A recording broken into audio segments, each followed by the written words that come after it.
até que lembramos dos buracos estarem mais profundos. Nós três saímos em direção a essas duas crianças, desesperados, e eu consegui alcançar a menina. Porém, o menininho já estava sendo levado pela correnteza, e nós sabíamos que, com a força do mar naquele dia, nenhum de nós tinha condições de buscá-lo.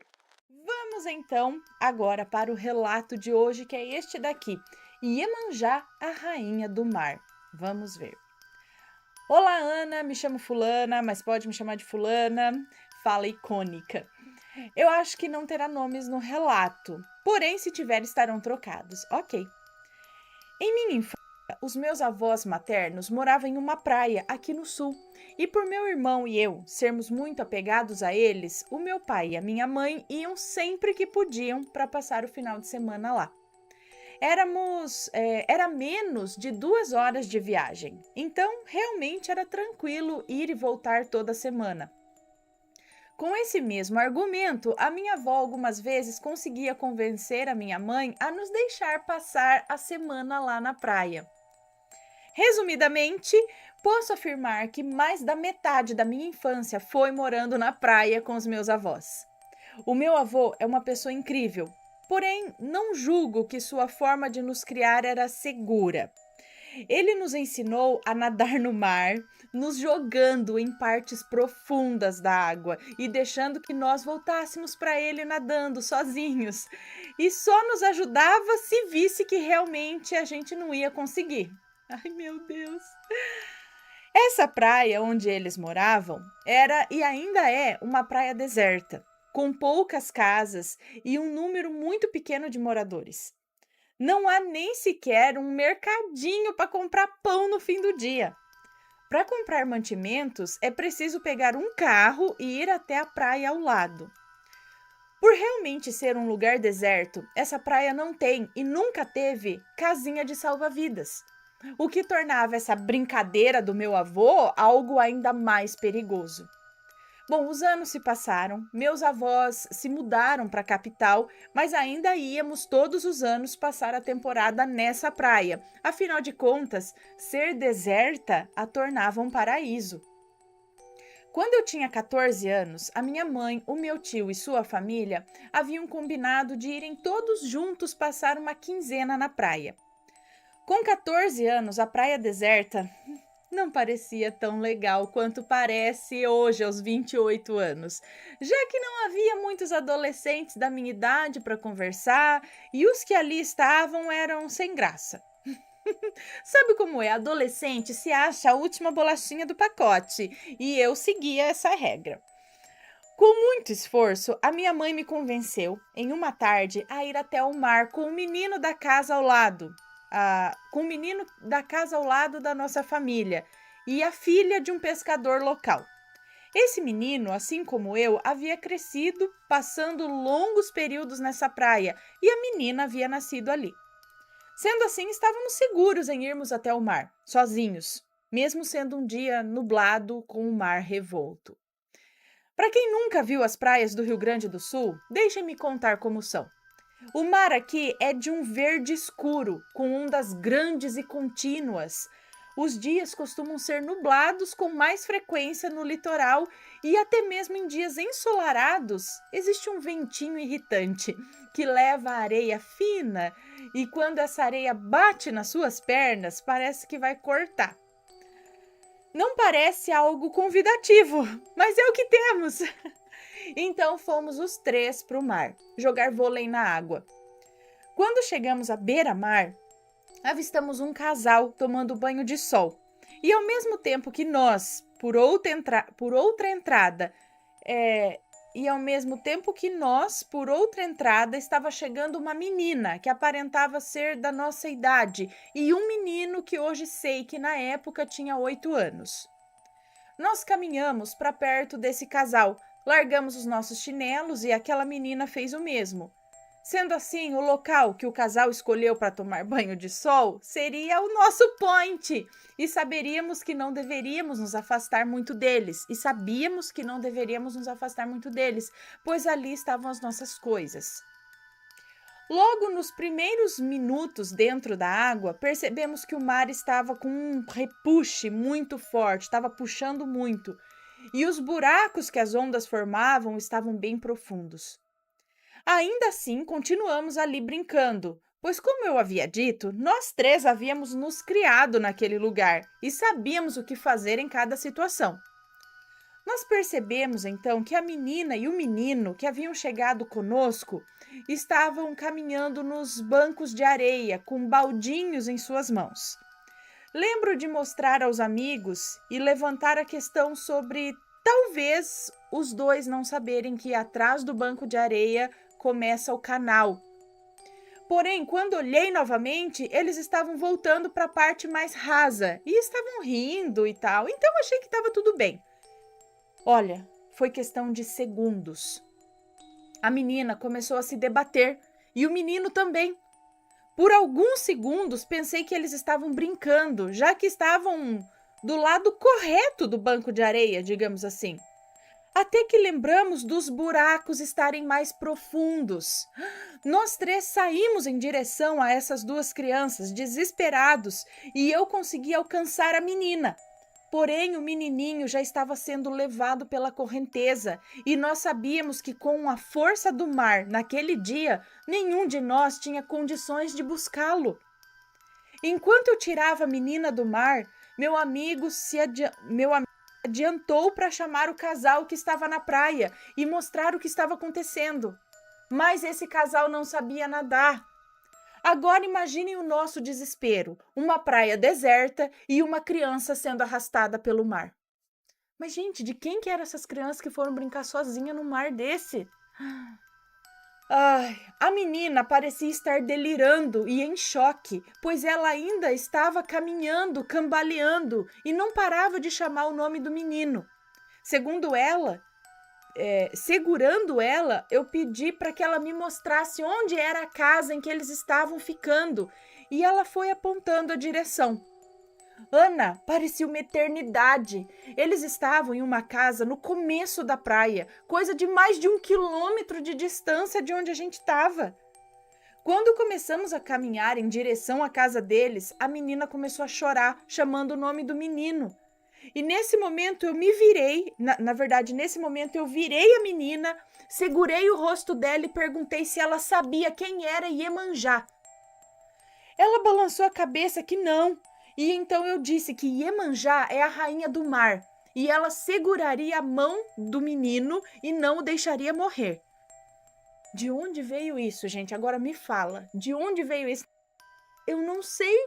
Eu simplesmente senti a necessidade de falar. E nem sequer da Umbanda minha família é. No caminho, minha mãe me viu passando com a menina e fez sinal para saber onde eu ia. E eu respondi para ela esperar. Levei a menina até a casa dela, avisamos o que estava acontecendo e o avô do menino, no desespero, saiu correndo em direção ao mar. Apenas de cueca, coitado. Eu corri de volta até a casa que a minha mãe estava e disse o que estava acontecendo. Minha mãe e meu tio também saíram correndo desesperados até o mar e quando chegamos lá, mais algumas pessoas já estavam no local. O mar estava realmente muito perigoso naquele dia. Os veranistas que ali estavam não sabiam o que fazer. Até que nós vimos um menino um pouco mais velho que nós, dirigindo um carro pela praia e indo em direção a outra praia. Ele havia roubado as chaves do pai, pegou o carro e pretendia ir à praia vizinha buscar o salva-vidas. O avô do menino estava se enfiando no mar e minha mãe tentando segurá-lo, perguntando se ele sabia nadar, mas ele não sabia, coitado, no desespero, olha. Meu tio tentou alcançar o menino, que ainda era possível vê-lo ali. Dava para ver a cabecinha dele lá, que aparecia já em alto mar. Misericórdia, que desespero.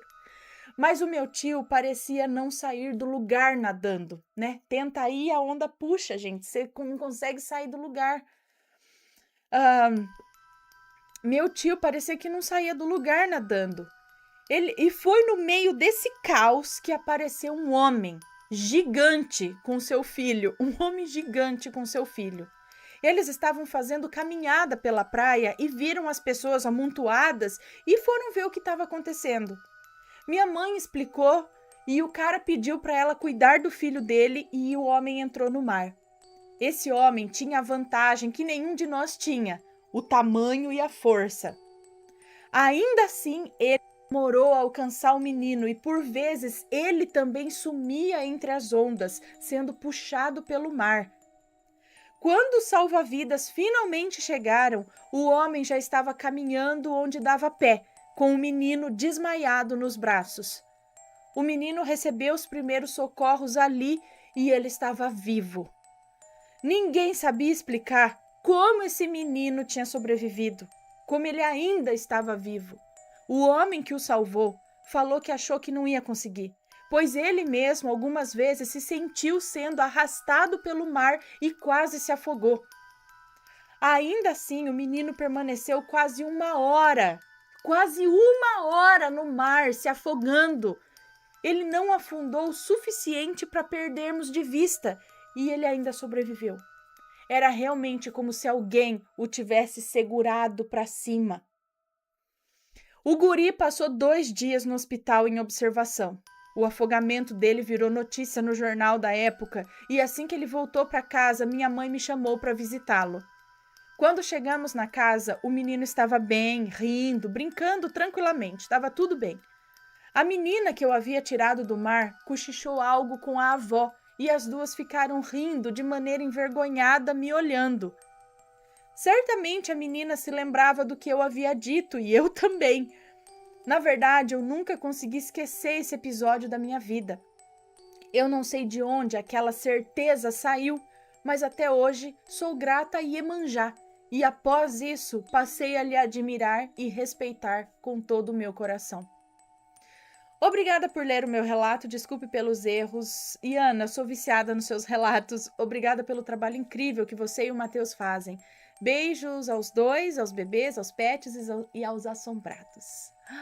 Gente do céu, exatamente é o que eu pensei, porque, poxa, o menino já estava sendo arrastado pelas ondas. Ela ainda conseguiu andar 1 quilômetro, chegar na casa, avisar os parentes, o outro chegou o outro veio, um entrou, outro veio. Meu, 1 hora! 1 hora e esse menino ainda podia ser visto em alto mar já. O menino já era para estar afogado. É rápido, gente. Afogamento, infelizmente, é rápido. Quantos, infelizmente, quando a gente vai para a praia, quando, né, tá ali meu pai, tudo, meu pai acorda mais cedo, sabe, do que todo mundo. Então ele sai, ele vai comprar pão, ele dá uma andada na beira da praia, enquanto a gente tá dormindo ainda. E vira e mexe, ele vem com a notícia, ó, afogou fulano, morreu não sei quem afogado, sempre tem. Vocês sabem quando vocês vão na praia, a gente vai em temporada, né, carnaval, ano novo, feriado, essas coisas.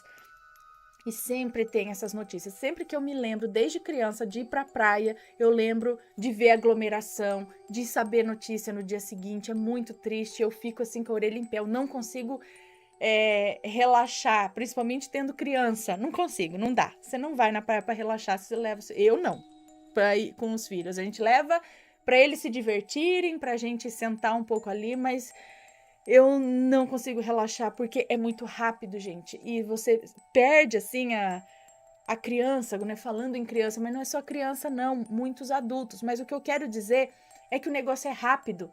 A onda leva, já te deixa de ponta cabeça e você já bebe água e você já perde o controle, e você some no meio da água e vai e volta. Por mais que te enxerguem, eles podem enxergar só o seu corpo já, porque se demorar muito, não dá. Não dá tempo. É por isso que eu tô falando como que esse menino de 8 anos conseguiu ficar 1 hora dentro do mar e sair com vida. Tá, alguém pode falar, não, Ana, dá, isso pode acontecer, pode, mas... Que miado aqui na porta. É a Marie, esse milzinho é da Marie, dengoso. A mocinha minha... Essa daqui... Já vou abrir, Marie. Então, É isso. E da onde veio esse lance aí da Iemanjá, né? Dela falar pra menina, tipo, confia, Iemanjá vai segurar ele enquanto a gente busca ajuda, né? Muito interessante. E espero que tenham gostado do relato. Se já aconteceu algo parecido com vocês, mande o relato de vocês também. Se for comentar, que seja com respeito. Ok, esse foi o relato de hoje.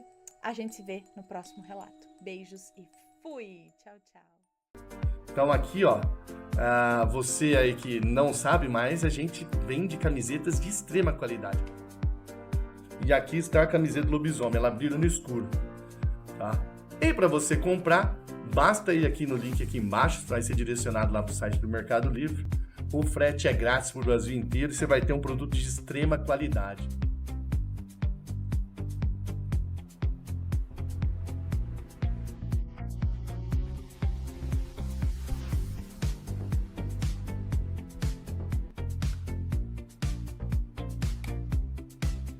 Então tá aqui, aproveite aí e leve a sua antes que acabe.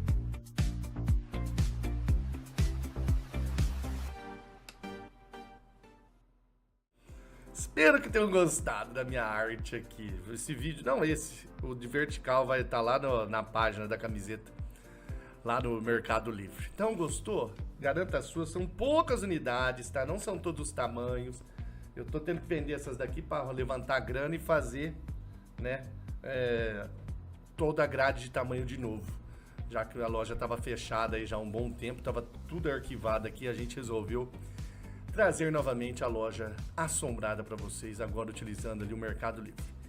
Frete grátis ali para o Brasil inteiro, isso facilita demais para vocês. Agora, o Reverso Assombrado tem uma área de membros. E é lá que estão os cortes proibidos, relatos sem censura mais profundos e mais perturbadores. Se você quer ir além, clique em Seja Membro e venha fazer parte da Sociedade Reversa.